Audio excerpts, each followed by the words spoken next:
Bonjour y'all, my name is Brecha, and today on Witches Unite, I'm going to be going over all of the details that you need to know for the upcoming Adversaries Event in Harry Potter Wizards Unite. As always, thank you to Niantic and WB Games for providing me with a submission early so I can do this video for all of you. So the next Lethal Adversaries Event is going to feature Lucius Malfoy. Is it Lucius? Lucius.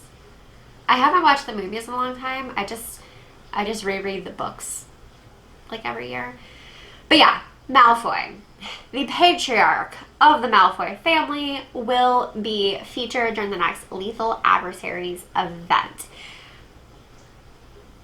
Because Umbridge and Barty Crouch Jr. have already been introduced, they will also be available during the event, but they should not be as common as Malfoy Sr. In addition, the Fluffy is going to be boosted. The three-headed dog on the map, the oddity, will be boosted. So, the Adversaries Event is going to be, let me look up the dates.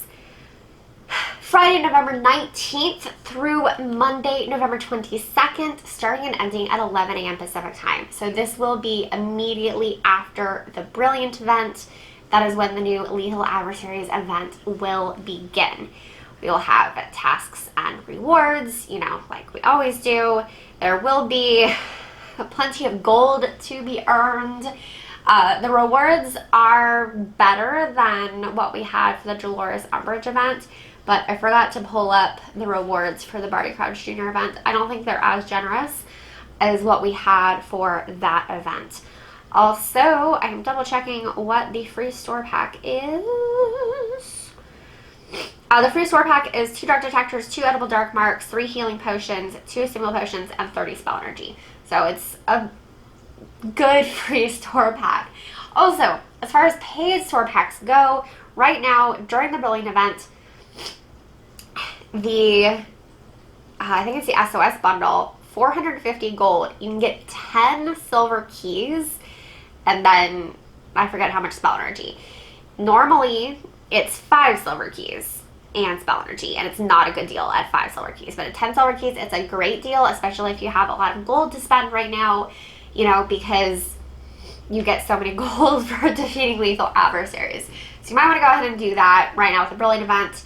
That will help with 1920s Portkeys and hopefully Dragon Portkeys that we will see at some point soonish. Like most adversary events, if you do a Wizarding Challenge in Forest 4 or above, you will get a guaranteed Exploration Foundable out of that. And there's not really a bonus on Brewing Potions right now because Master Notes is reducing everything by 50% all the time. But you know, that will also be happening during the Lethal Adversaries event. So a quick note, I have asked for some clarifying things on some of these tasks, and I have not gotten an answer at the time of filming.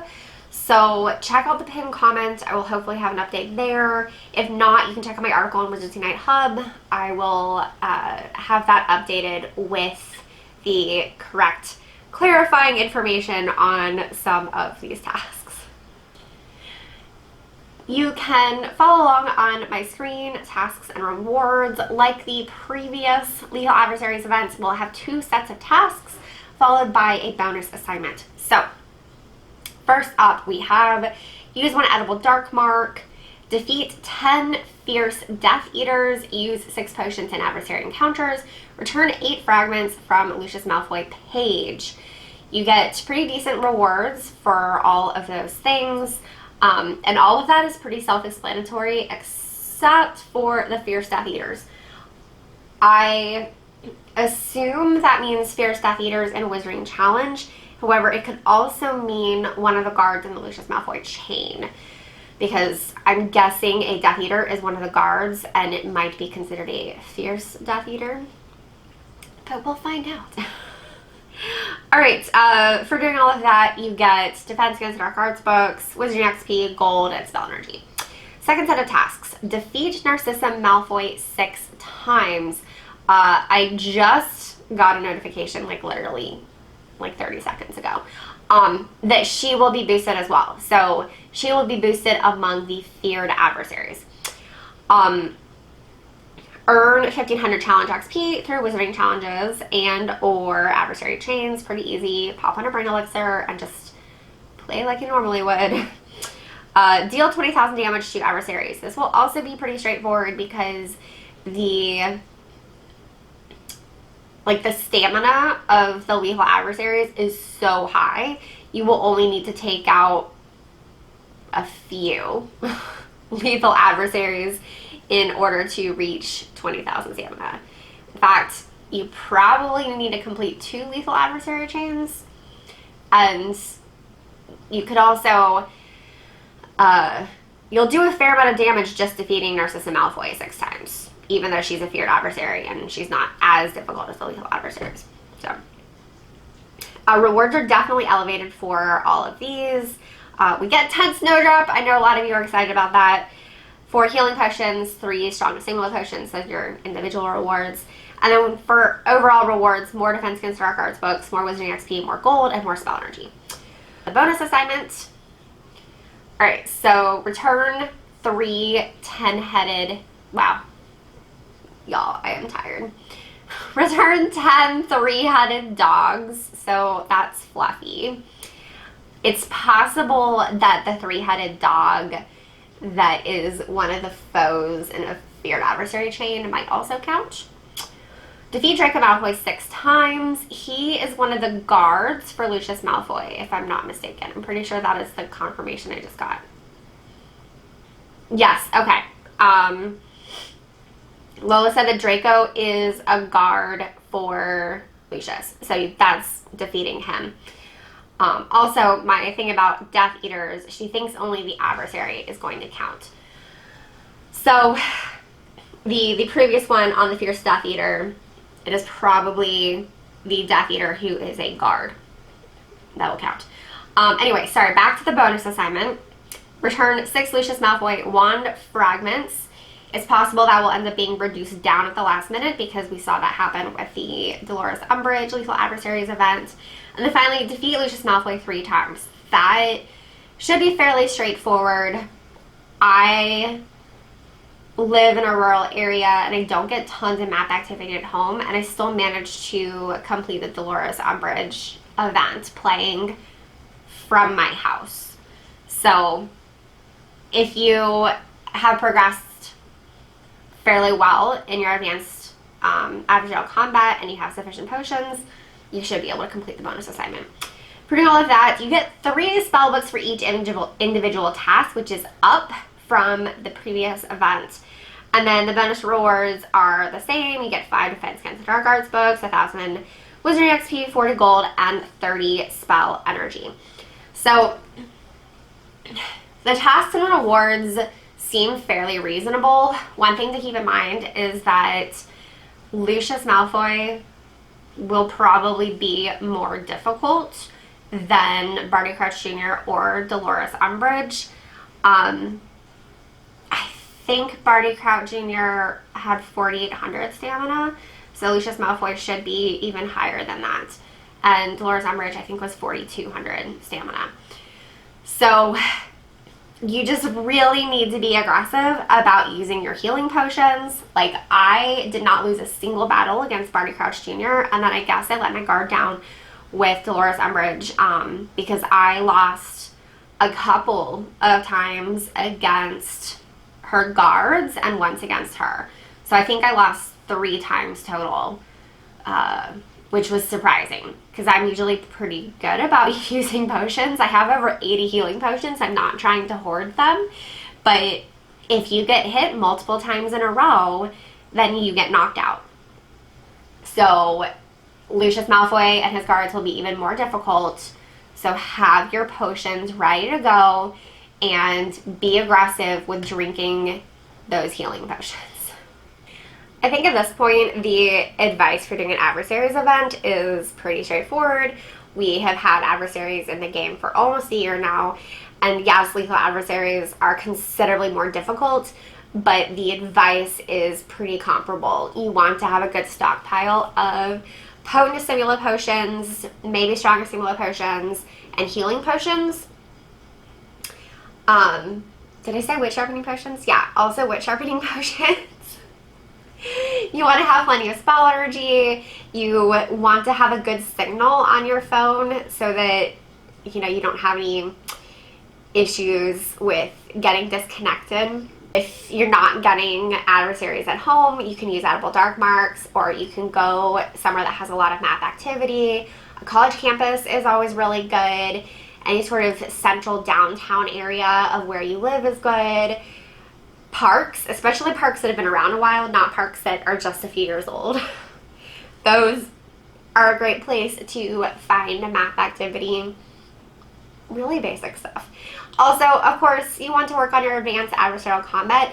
And if you have not progressed like at least halfway through advanced adversarial combat, I would just focus on feared adversaries, not the lethal adversaries.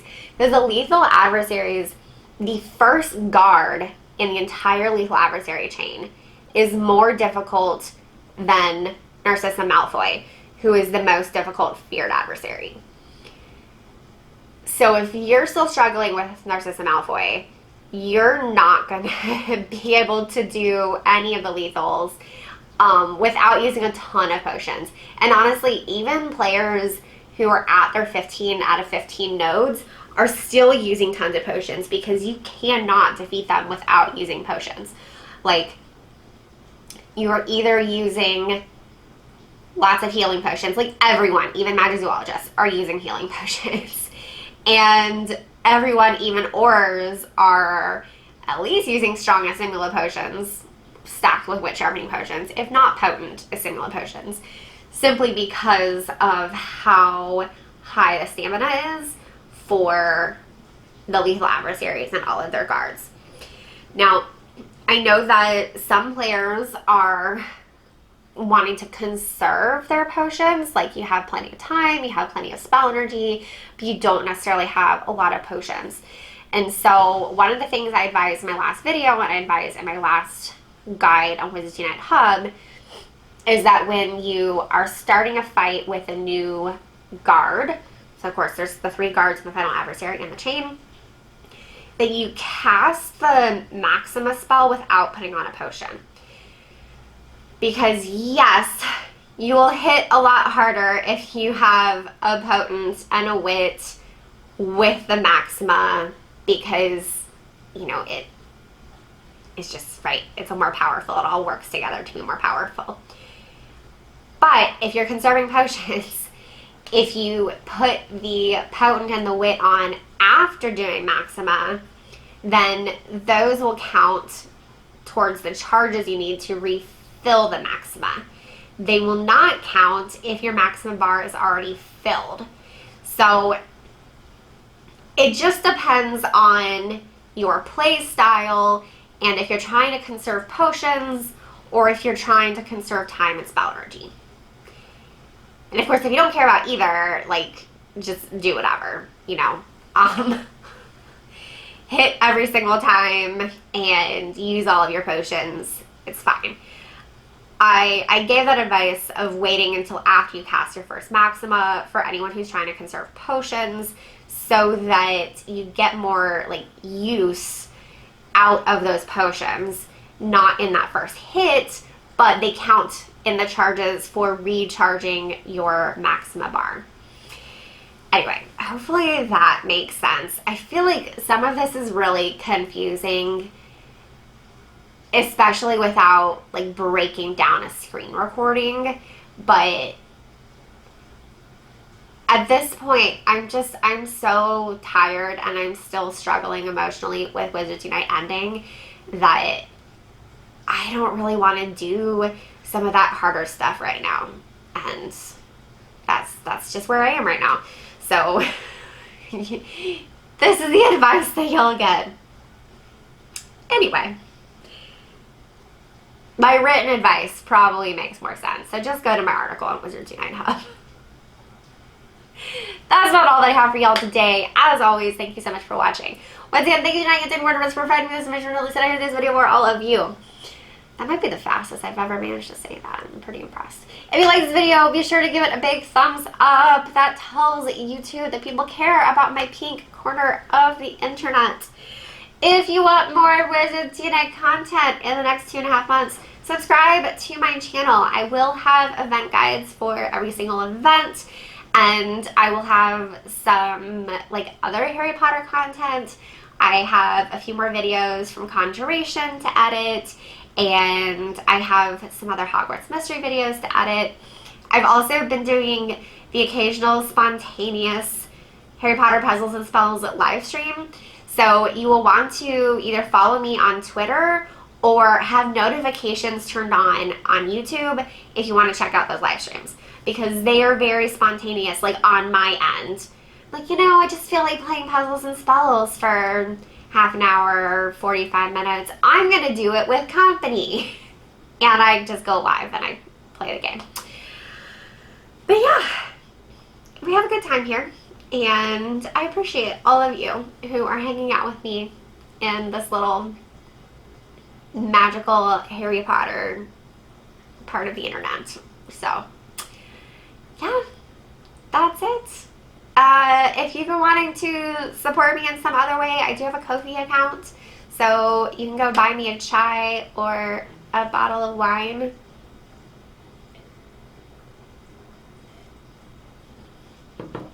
Because hot tea and wine are my drinks of choice. It's also not too late to support Wizards Unite Hub on Patreon. I will be ending that like early February, like right after the game ends. So you could just support me for like 2 months. That would be cool. It would be awesome. And of course, I do have merch, so be sure to check that out. I have a cool unicorn design, and I have a Pinktastic design, and a Witches Unite design, and a Peace, Love, and Harry Potter design. So these are all ways that you can support an independent content creator who has definitely spent more time and money on this channel and on Wizards Unite Hub than I have earned.